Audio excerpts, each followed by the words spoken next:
Ukraine के राष्ट्रपति Volodymyr Zelensky ने चेतावनी दी है कि व्लादिमीर पुतिन 5 और यूरोपीय देशों पर हमले की योजना बना रहे हैं। यूक्रेन पर रूसी हमले के 3 साल पूरे होने पर आयोजित एक प्रेस कॉन्फ्रेंस में जेलेंस्की ने कहा कि अगर पुतिन को न रोका गया तो 5 यूरोपीय देश उनके दिमाग में होंगे। यूक्रेनी नेता ने जिन 5 देशों के बारे में चेतावनी दी है वे सभी पूर्व यूरोप के हैं, जिनकी जड़ें रूस से जुड़ी हैं। उनमें रूसी आबादी है या वे पूर्व सोवियत और उसके क्षेत्र का हिस्सा थे। जेलेंस्की ने कहा कि पुतिन उन आबादी का इस्तेमाल आक्रमण के लिए बहाने के रूप में कर सकते हैं, जैसा कि उन्होंने क्रीमिया के साथ किया था। जेलेंस्की ने पोलैंड, स्लोवाकिया, लातविया, एस्टोनिया और मोल्दोवा का नाम लिया, जिन पर रूस की संभावित नजर है।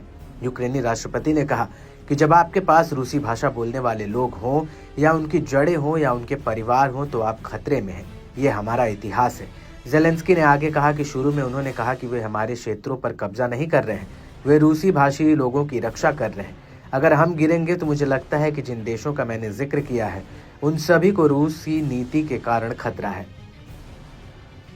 रूस से जुड़ी है इन देशों की जड़ें। लातविया, एस्टोनिया और मोल्दोवा और पोलैंड के कुछ हिस्से ऐतिहासिक रूसी साम्राज्य का हिस्सा थे, जबकि लातविया, एस्टोनिया और मोल्दोवा सोवियत संघ में शामिल थे। स्लोवाकिया साम्यवादी देश रहा है और रूस ने खुद को लंबे समय से खुद को स्लाव लोगों के रक्षक के रूप में देखा है। कितना आसान है पुतिन के लिए हमला। पुतिन के इन यूरोपीय देशों पर हमला करना आसान नहीं होगा। जेलेंस्की के बताए 5 देशों में 4 नाटो में हैं, जबकि मोल्दोवा यूरोपीय संघ के साथ रक्षा सौदा करता है।